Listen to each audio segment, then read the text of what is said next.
Hi, I'm Mike Conlon, your host of the Weiser Books Radio Hour. Today's guest is Janet Piedilato, psychologist, complementary healthcare consultant, and creator of the Mystical Dream Tarot. Welcome back to the show, Janet. Well, thank you. Nice to be here again. I know that if anybody is following along and I'm welcoming you back, they might be tempted to get into our archives and find out more. Unfortunately, that interview was lost somehow. So this is, I guess, technically the first published interview with Janet. Janet, welcome to the show. Okay, thank you, Mike. So your new book is the Mystical Dream Tarot. I should say it's a package. It's a deck and book package. Let's see, nice book, and some really interesting and magnificent cards. Let's see, I'm trying to focus in on this one because this is also the one on the cover.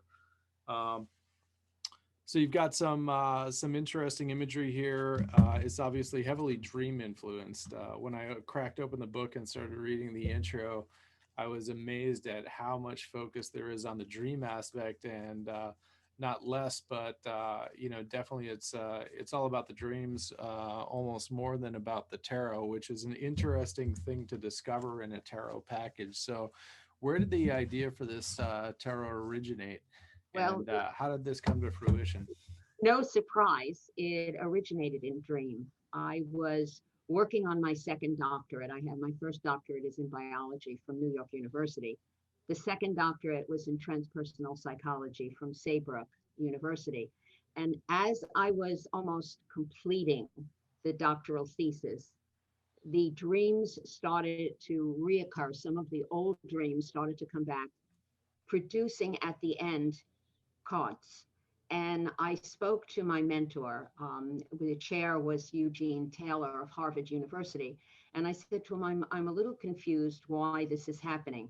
As a child, I always read playing cards.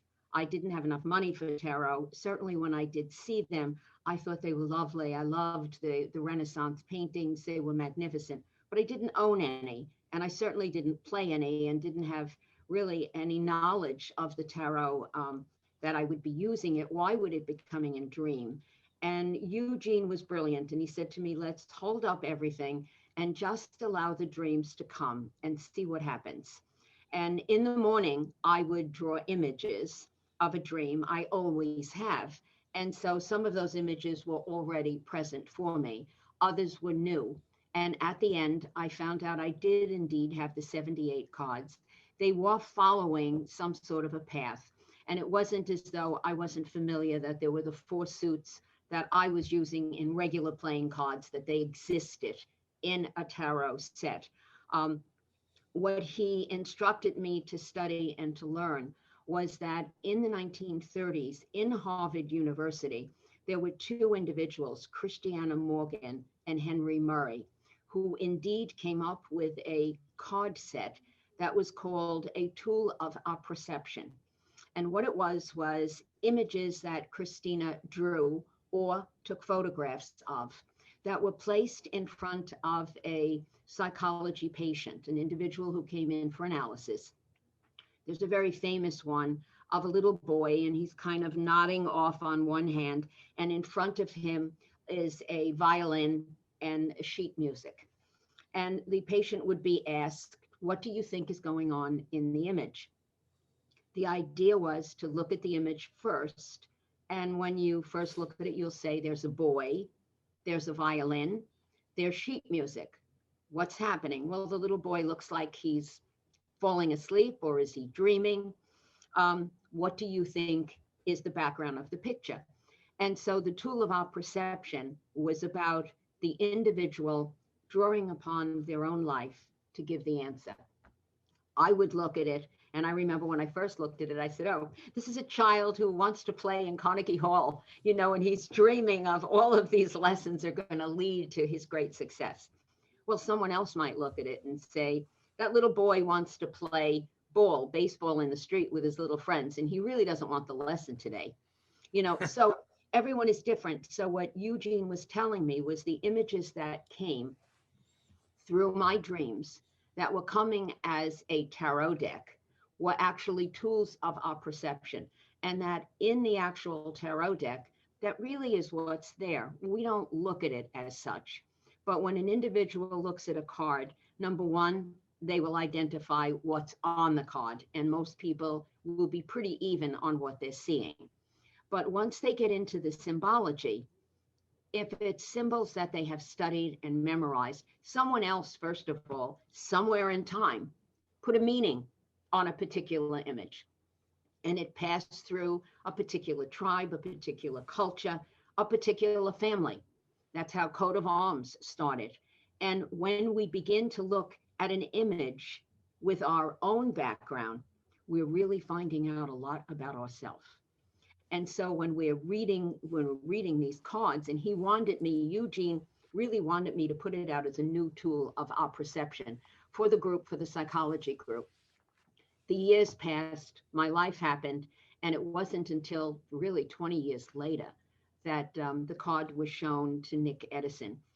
And he liked the idea that here we had cards, and you can do it with regular tarot, of course, but now these cards were asking for the intuition to rise. They were asking for people to relate to the image, like the little boy with the violin, and say, today, what does it remind you of? Now, tomorrow, it may remind you of something else, and that's important. And if you're reading for yourself, great. If you're reading for someone else, you're going to get those images that come that are going to have meaning for them as well. So that's how it really began. I wasn't looking to do a tarot. I'm no expert at tarot for sure, but dreams are my territory. I have a gravestone that's already in the ground. My memorial stone says dreamer. That's the only thing that I can claim credit for from birth all the way through death. I've been many things and wore many hats in my life, but that's one that's always remained. Got So it. that's So how it began. you said that you had been reading playing cards. What was your first introduction to an actual tarot deck? Oh, it probably was through Weiser. I went to NYU, and Weiser had that wonderful, wonderful store on Broadway, not far from the university. I didn't have any money to buy anything, but I seem to remember looking at a particular tarot deck, and I didn't buy it. Someone gave it to me. I can see the cover of the tarot. In fact, it's probably here in the room, but it was, now I have many decks just because of their beauty, but it probably wasn't until, my doctoral degree, my first doctoral degree. So it could have been somewhere in the 80s. Okay. So a long time ago, but I still didn't read them. I just liked looking at the images because I was so used to using the regular cards. The regular cards spoke to me. I think it was, it was the excuse of having something in front of me to allow my intuition to rise, to tell me what I needed to say. And the cards just, they popped up as people, they popped up as images. So it really was my kind of going into that Jungian active imagination and allowing regular playing cards. But I still, to this day, I don't use a regular tarot deck. I'll use images. I may cut open a magazine or one of my books and find an image, and that image is going to speak to me that day. Got it. I look at the image, and that image came for a reason. The same way I'll say to people, after we do dream work, and I call it the waking dream. It's a shamanic journey. It's a waking dream. It's hypnosis. It's altering state of consciousness to go inside oneself. Said after you do a spread of cards, or while you're doing it, suddenly let your eye drift. Where did it end? What is it looking at in your room? Figure out what that means next to what you're doing. And believe it or not, most of the time, it's amazing. I mean, the people will tell me right away, they would never have imagined. But there are messages all around. And our intuition really is the royal road. It's Freud said it, but the dream state is the royal road for our understanding. And it doesn't mean head on the pillow, asleep at night when images rise. That's only one time that you're looking at dream state. Dream reality is anytime we look inside ourselves to get an image. So So when you were dreaming the images that ended up being the images for this tarot, uh, were you aware in your dream state that these were tarot images, or is that yes, some? Okay, no, okay, yes. And most of the time I'm pretty lucid in a dream. right, right, I know I'm there. And unlike those individuals who will say, well, if you are lucid in a dream, you are aware that you're dreaming, you can change things.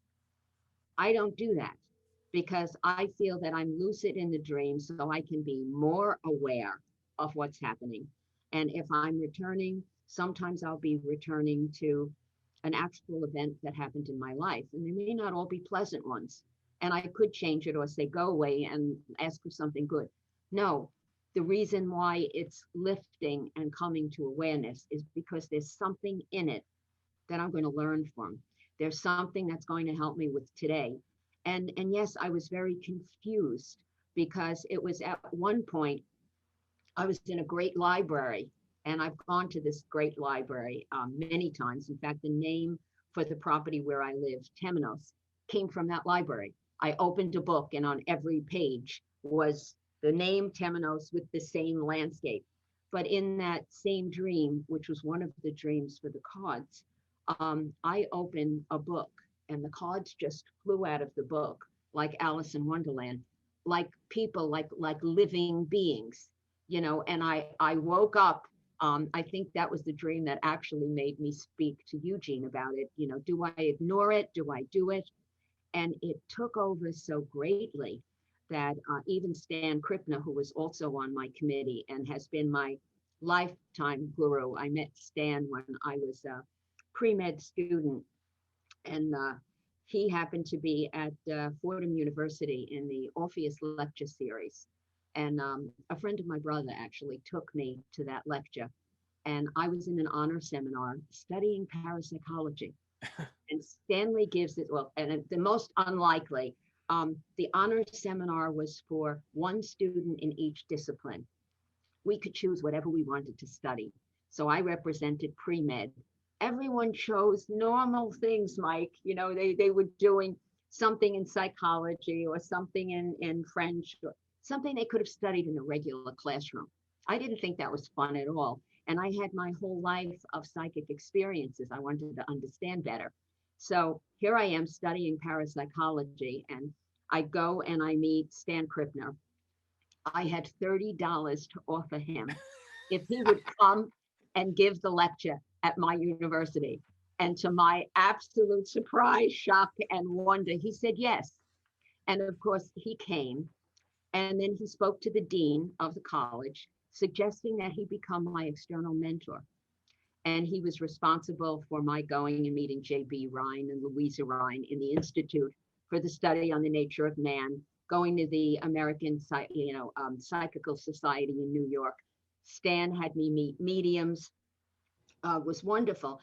But Stan has been with me. I must have been 18 when I met him, and I'm about right. 19 and a half now. So quite a few years. And, we speak just about every week through emails. But Stan was on the committee, and he had said to me, look, stop everything else and just allow it to come.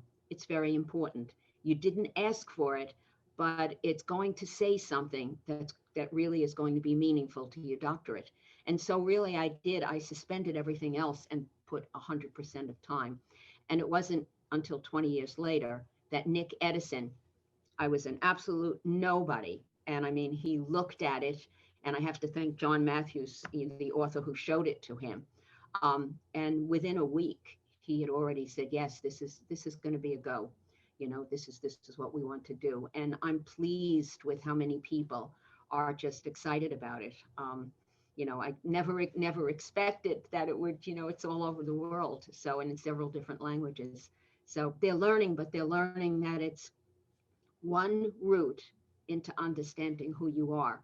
So that's really the trick of it. It's not just a tarot to read cards for somebody's divination. This is to help you become more aware of who you are, all through images, because the image is the language of the unconscious. This is the dream image. And if we can become fluent in it, we can better understand who we are. And that's a big thing. Got it. So I know that people are going to be interested in how this compares to other tarot decks. I mean, you've got the deck that you got at the Weiser bookshop a while back, and now you've come out with this deck. There must have been other decks that kind of entered your consciousness. That you might have been looking at professionally or as part of research. How do the images on your cards? How does the imagery on your cards compare to traditional imagery on I I on think it's very different. I yeah. think a lot of the regular tarot cards, the conventional tarot cards, follow a certain path. In fact, I do say to people, well, okay, we're going to have a reading with a conventional tarot. You have zero, the fool, and you have, let's say the world or the justice card. You don't even have to look at those cards for images. Most of the time, the meanings are going to be pretty consistent. We've changed the costume. We've gone into a particular culture or a mythology, and we've done beautiful imagery on them. But most people, if they're studying conventional tarot, they really are learning the meanings of 78 cards, where mine, in fact, I've got a course coming up that I'll start next month. And in that course, the idea is to say to each individual, there's no set meaning on any one of these cards, not even for me. What the meaning was the day I wrote it, and in fact, it was my doctoral thesis defense at the end when I said, here I've come, I've presented a deck, a tarot deck, and the meanings that come to me in my unconscious at this moment of time. And unlike my first degree, where I followed the scientific method, you come up with a hypothesis, you have a method, and you have a proof which is repeatable. And if it's not repeatable in another laboratory, it's worthless. You've not proven anything. I'm telling you, it's just the opposite here. If you come back to me in 10 years and ask me what the meanings are of these cards, I'm going to have a different meaning because I'm at a different point of my life and I'm going to see something differently. So I think if we're comparing a regular tarot deck, which is fine and works beautifully for many people, there are meanings that have been memorized. And yes, intuition comes in with an individual reader. But most of the time, the readings are pretty set. They know what one card means without even looking at a deck. Whereas with mine, the meanings are not set. Depending upon you and the day and what's going on around you, that meaning is going to be a little different. And I use the example of one particular card that I love. And when I discussed it with Edison, the editor wasn't sure if maybe I should change that card. All of the cards, and if you've looked at them, they all have lots of imagery on them. Sure. And only one card has an onion. And she said to me, maybe you might want to change this. I mean, we've got people and action and landscape, and then we have a card with an onion. I said to him, no, that's going to be one of the most important of the entire set. And it became really obvious. I was at Arthur Findlay College. I was actually invited to talk about dreams, and it was when the cards were first introduced. And I had several people that I worked with. One had an interesting story of some sorrow in her life. That's right. There we are. One onion, and it looks like no landscape. If you look at the onion, onions can have different colors. So in that onion seems to be very vibrant. It's got some white in it, but there's a lot of orange. You also have the root hairs going to each end of the onion. For some people, they will look at the card and all it is an onion. And then I'll say, well, let's amplify it. What does it make you think of? It may make someone think of tears. There's something sorrowful going on. The tears are being brought forth by the onion. There was one young lady at Arthur Findlay, and I'll never forget, I said to her, I'm slicing the onion and there's no tears. There's many layers. The job that you're at right now, you're good at.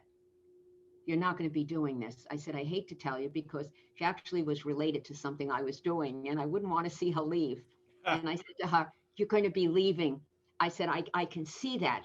The layers are going to open and reveal something else. Well, 3 months later, yes, she was gone from her job into something completely new. The card was 100% right. And yet, with another woman, I looked at the onion, and this is going to surprise everybody listening. It was an apple. And I said to the girl, it's an apple. And I love fairy tales and I love myths. I said, and I'm seeing the Wicked Witch with a poisoned apple. And I'm seeing Snow White running off to the forest, that she has to have the dwarfs help her. I said, somewhere in your past, you had to leave home. Absolutely. That was the entire sorrow. The tears came down her eyes. And she said, yes, I think there was some abuse in the house, and she had to leave. But now, how could you believe one onion is an apple? And if you allow yourself to say that, and I mean, I just do, I go for whatever comes without trying to interfere with it. One person has tears that are real sorrow. One person has a job that she's going to go to because there are many layers. And yet still you can look at it and say, oh, it reminds me of onion soup. And it was my first date that my husband took me on, perhaps, and suddenly someone is going in another direction. So what I try to teach people is that your unconscious, your dream conscious, rises to make you whole. We have waking consciousness, and certainly my first doctorate, the eyes, the ears, the nose, the touch, all of the senses, physical senses, help us to understand and navigate the waking world. But we're only half awake. We need to have that intuitive dream voice. And by looking at images on my cards, or I'm starting another project, which is going to be with the ancestors, it's all to help you understand another language. It's like learning a foreign language. Sure. And unfortunately, in our generation, many people were not as lucky as I was. I was brought up in a house with a psychic mother who spoke about dreams all the time. And so I had the right atmosphere to grow and to know it's important. It's never too late. But of course, it's much easier to learn the language right from the crib. And we all know that when we try to learn French, German, Latin, whatever else when we're in high school or college. But everybody can still learn it. And that's really what it's about. It's not about just reading cards. It's about understanding the other half of life so that you can put the two halves of consciousness together. That's really what the cards are about. So how do you tell people to use this deck? I mean, they're going to be bringing their own They bring proclivity. their own, right. And in Right. fact, the class starts, I think, February 8th. And what I'm doing is I'm going through each one of the cards and I'm pointing out the surface perceptual view. So you begin to look at a card the same way we looked at the onion. You see the onion, you write down, this is what you see with your perception. But then what does that make you think? Is there a movie? Is there a film? Is there a book that you've read? Is there an incident in your life? You amplify it the same way that Jung did with the amplification of the dreams and the dream method that he was using. When he wrote the Red Book, it's exactly what he did. He saw images and then he was able to put names and stories and amplify by his own life. And in looking at the cards, what I'll be teaching is that you look at the card, there's never a right or a wrong way. Free yourself. If you already read tarot cards, beautiful. That's another something that you have in your pocket to learn. But move beyond it into something else. Know that the entire world around you is waiting to give messages. And every time that we move through our day, messages are given. We don't get it because we just don't notice. If they look at the cards and they allow themselves to take whatever it is that they know, not looking for what somebody else is going to tell them, and bring a question. I often do a 2-card reading, and I'm merely saying, what's ahead for most of us for the week? And then when I look at those cards, the same card might pop up 1 week and another month later, and you're going to get something a little different. Be free with yourself. Don't be afraid. All of the messages are there. People in antiquity on 9 days out of the year went to the great temple at Delphi, and it was the temple of Apollo. An interesting story most people don't know. They hear about fumes that rose from the ground that perhaps were the reason why a trance was entered by the Pythia, by the priestess who offered some sort of a divination to the person who went looking for an answer.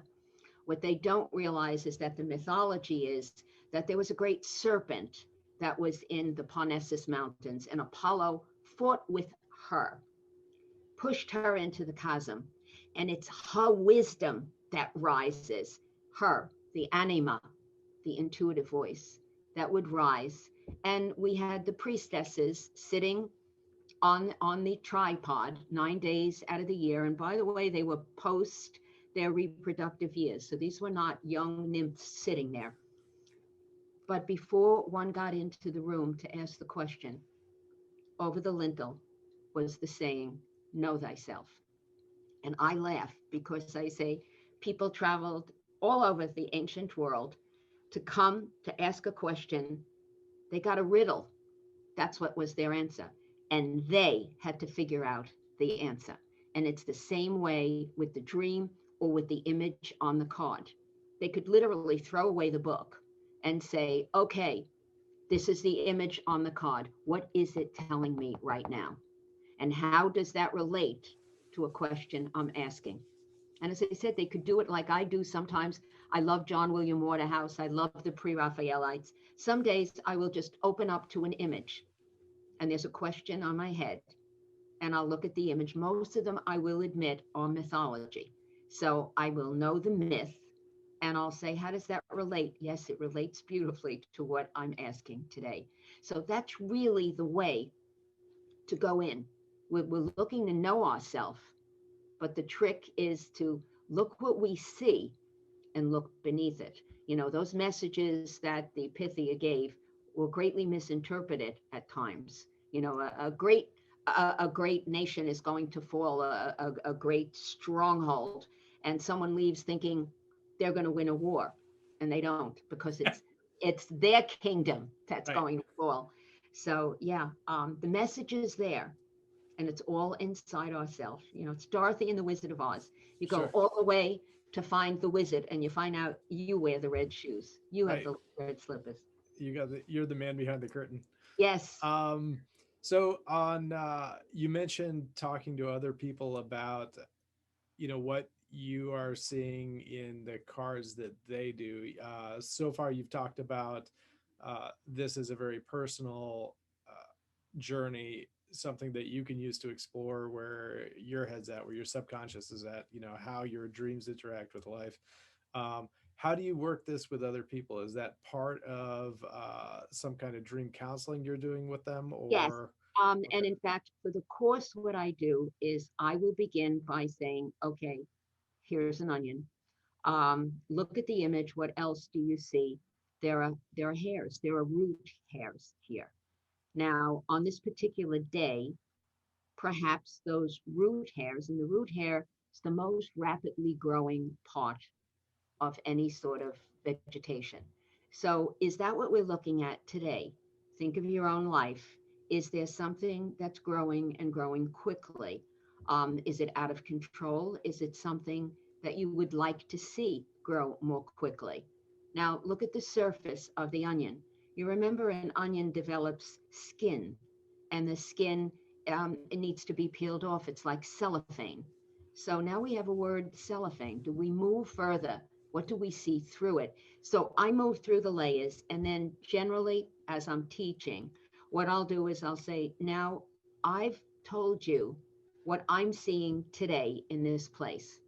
I'm going to shake a rattle, or I'm going to drum, or I'm going to chant, and I'll give you 5, 6 minutes. I want your mind to just be free. Let any images rise. You're looking at the onion. We're having a one card reading here now. Look at that one image. Let one question rise in your mind, and then just free yourself like bubbles in champagne. Let thoughts rise. They may not be the thoughts that you think you want. And then once those thoughts rise, we ask the question, what rose? Were there characters that rose? Were there people from your past or your present? Are there particular instances that you're remembering something that has great importance in your life? Was it happy?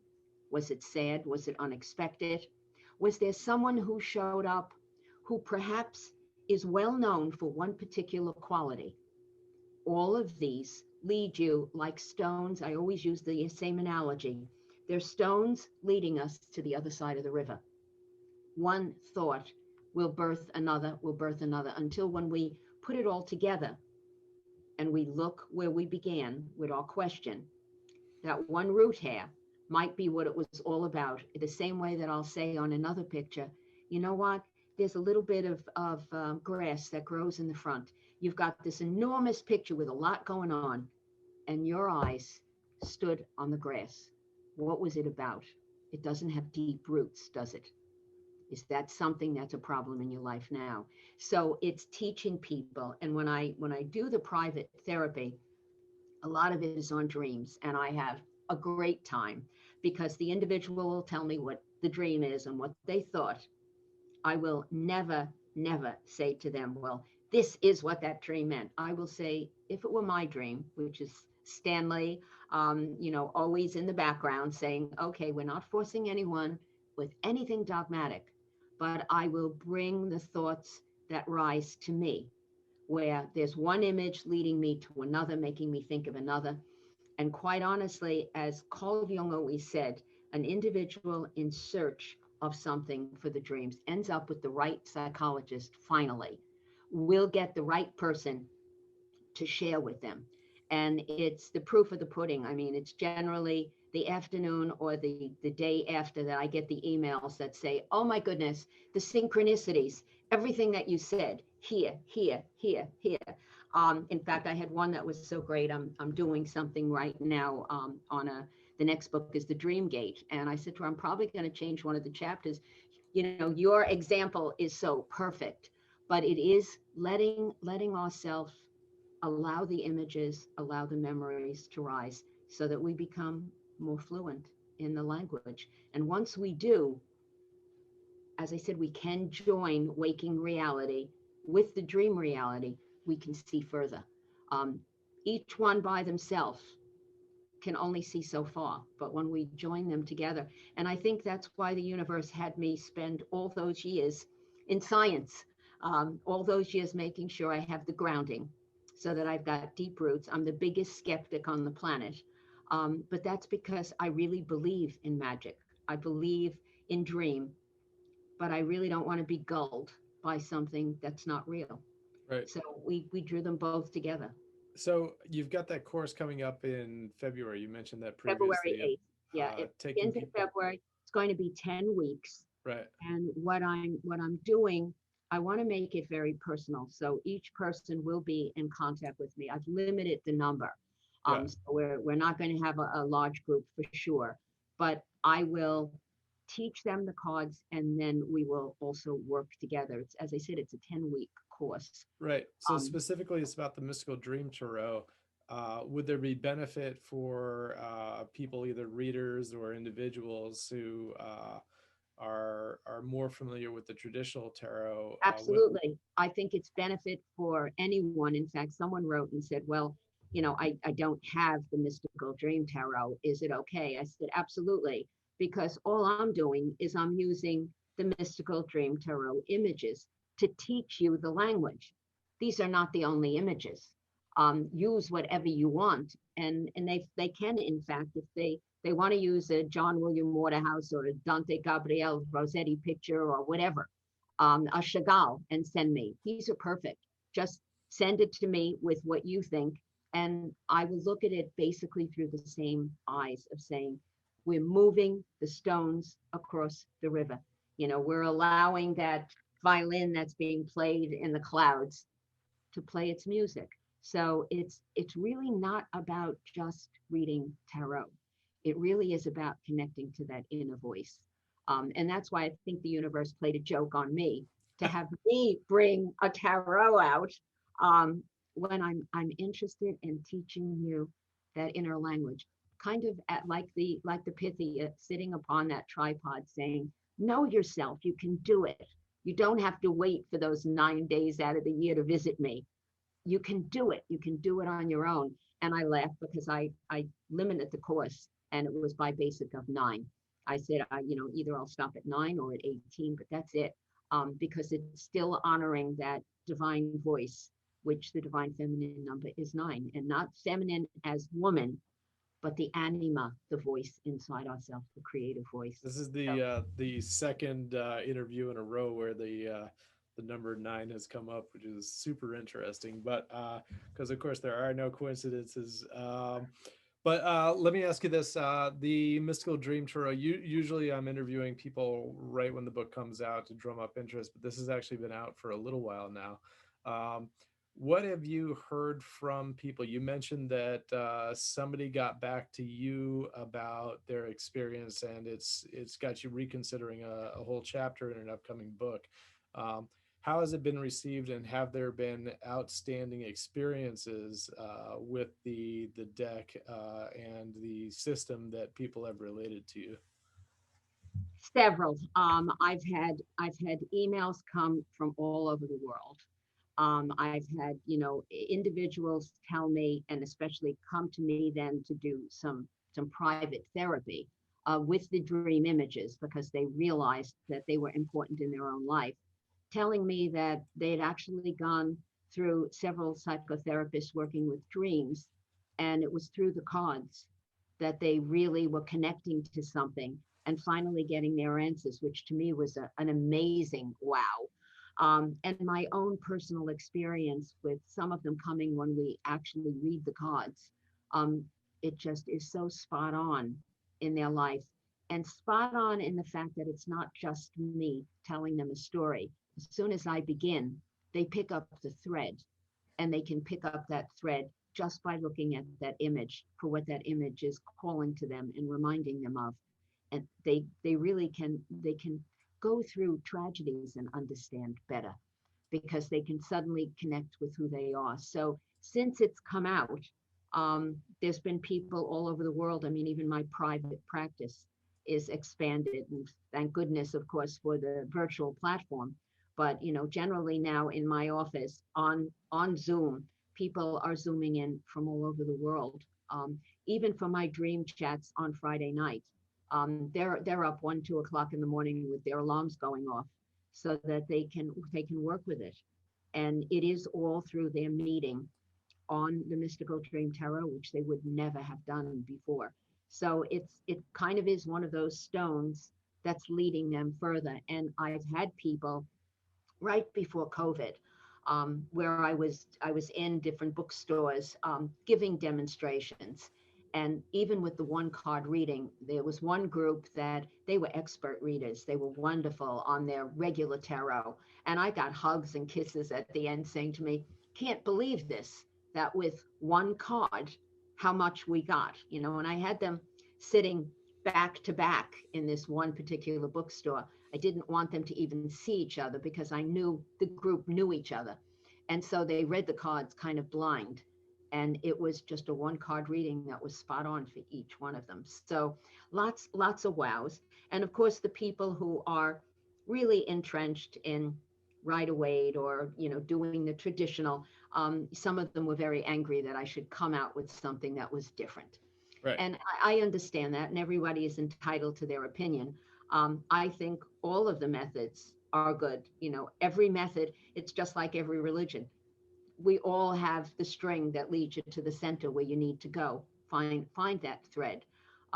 It's just I can't see sticking. I'm always one to try to move along a path that perhaps no one else has traveled and see where it leads me. So, and if someone else just would prefer to, use the old system, well, that's fine too.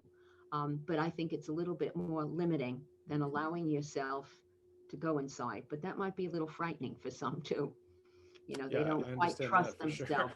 Yeah, Right, they don't, right. they may not trust themselves. So I can understand that. So that leads me to ask, I've got this bio of some stuff that you got going on, and one of the things that you offer is virtual teachings, two-card reading each week, group sessions on Tuesday and Friday nights. How does that work on your end? I mean, this is leading me to kind of multiple questions. Here we are in the middle of a pandemic, so obviously this is all virtual. Has that been a help or a hindrance?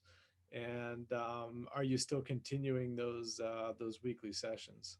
I'm still continuing the weekly sessions. On Tuesday night, it is entering the imaginal realm of using the imagination to go within to have a vision. And it's this year is the ancestral year. So it's ancestral healing through what I call the waking dream or the shamanic journey. And when we use our imagination to bring up an image, to bring up a memory, we're not looking at our waking reality environment. We can close our eyes and we can allow the thoughts or images to rise. And most people know the words clairsentience, feeling, clairaudience, hearing, uh, clairvoyance, seeing. The fact is, we're not all going to have a technicolor vision, but we are going to have thoughts and memories that will rise when we close our eyes and make the intention to move beyond what I call the dream gate. On Tuesday night, we do that. And because it's virtual, we have people all over the world, which is really wonderful and exciting. I begin generally by explaining a little bit about what we're doing. Each week, we tend to have new people. And the idea of the waking dream is like the shamanic journey. We're just turning our focus inside to pass through a veil of the dream gate to see an internal environment. I will generally lead us, and we usually begin at the Temple of Apollo in Delphi, except I'm explaining that it's inside each and every one of us. We don't need to make the physical journey. It is inside. The Pythia is inside. And I talk also about the DNA because we often think that that spiraling helix is just telling us about our physical qualities, the color of our hair, our eyes, our skin, or whatever. And there is, in my belief, inside a connection with a deeper ancestry that's not going to show up on any DNA testing, but it is kind of the psychic DNA that connects us to the far ancestors.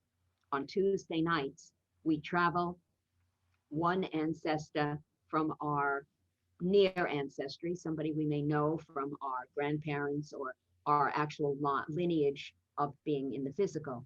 And then one will come from somewhere distant. Last week we had Merit Sega. Most people don't know of her. She is the one who loves silence. She watches over she watches over the Valley of Darkness, and of course she's well known in ancient Egypt. She was the one watching over the Valley of the Kings and Queens, but she's one of great strength, especially telling us to go in the darkness to find the light. And she came forward. This past week, we had Arianrod of the Celtic tradition.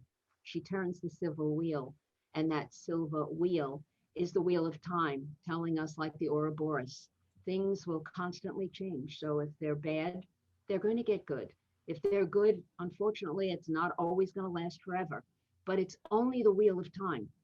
So just pass through time to know until you get to eternity. So each week, I ask everyone, bring a question, have that question deep in mind. I lead everyone to the beginning, to the great well, so that we look upon the surface of the water. And then I drum for about 20 minutes. Afterwards, sometimes it's very private. I will ask if anyone needs to share. But virtually, that's the one difficulty because I do it as a webinar. So we're not seeing everybody simply because some of those people are in pajamas. Right.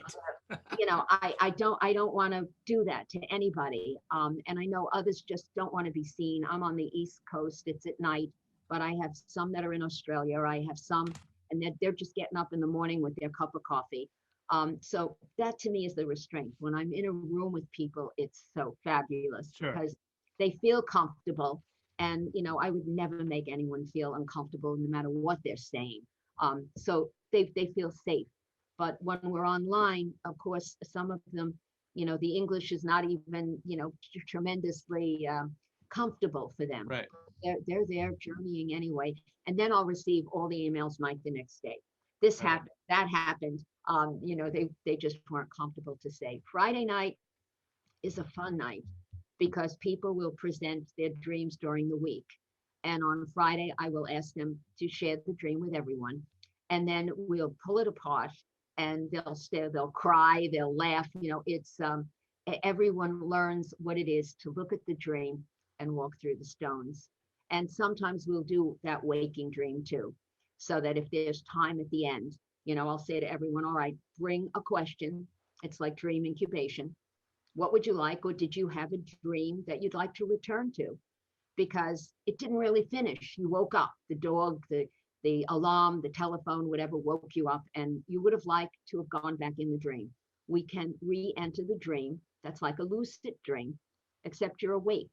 And I explain how Tom Edison used to sit with two silver balls in his hand to when he would fall asleep during his work, he would have his little naps during the day. The balls would fall to the floor, they'd wake him up, and he'd remember what he just dreamt.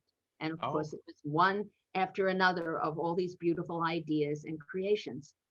So, we do that on Friday, but Tuesday is more of a proper journey to that right. sacred Temenos inside. Friday is the fun of let's share our dreams, and I can get to only so many of them, but I will do them online and just show them what I would do with each one, the who, the where, the what. And some of the dreams which people bring are dreams from their childhood that frightened them, that came and came and came over and over again. And it's interesting because then they will tell me, those dreams haven't come back anymore now. And I Right. feel like they've dissipated. I finally understand. And I mean, I had one woman had a dream over a year ago, and she did seek out some help with private therapy. And that dream, it still haunted her until, in fact, she joined the group. And I hear from her she's actually a private client now, because the dream as she said to me, it changed my life. But I knew it frightened me when it came, and I just didn't get it. But the fact is, not every psychologist is a dream analyst. And to be fair to them, I'm not a clinical psychologist, so I couldn't do their work, and they really can't do the dream work. So it's all good, but she just needed to find me. She found me through the cards. Right. It's Um, one of those things when a student is ready, the master will appear kind of thing. so, but Absolutely. I was just very happy for her because the dream could be one that could have haunted her for Right. the rest Right. of her life, and I knew that. So it was good to be able to get that done, and Sure. to find where it is. And then I'm lucky too because I've been on the Shift Network and I'm invited again. So there'll be an ancestral summit on Shift, and I'm presenting a bonus on that, and that generally gets all over the world. And Got it. then I finally find more people interested in mystical dream tarot, Sure. and the work. So, but it is really about know thyself. Right. Right. It can be reduced to that. It's not so much just tarot. Good. It Good to really, hear it. yeah, Janet, I've got a time constraint on my end, so I do need fabulous. to Okay. wrap this up. I did want to mention a couple of resources for listeners. You're at janetpiedilato.net, and also, hang on, uh, dreamphd.com. And is it at one of those at one of those websites that people can get in touch with you about joining these Tuesday and Friday Yes, sessions? yes, absolutely. And I think it's on Eventbrite too. It announces Okay, it. So, but great. thank you so much, Mike. This has been a pleasure. I hope this time, the all the audio and visual Oh, works. me too. Goodness, it's a real shame that we lost that first recording, but I'm certainly glad that we were able to reconnect. Thanks so much for being on the So show. this has been lovely. Thank All you. right. You've been listening to the Weiser Books Radio Hour. Find us online at www.weiserbooks.com and wherever you source your podcasts.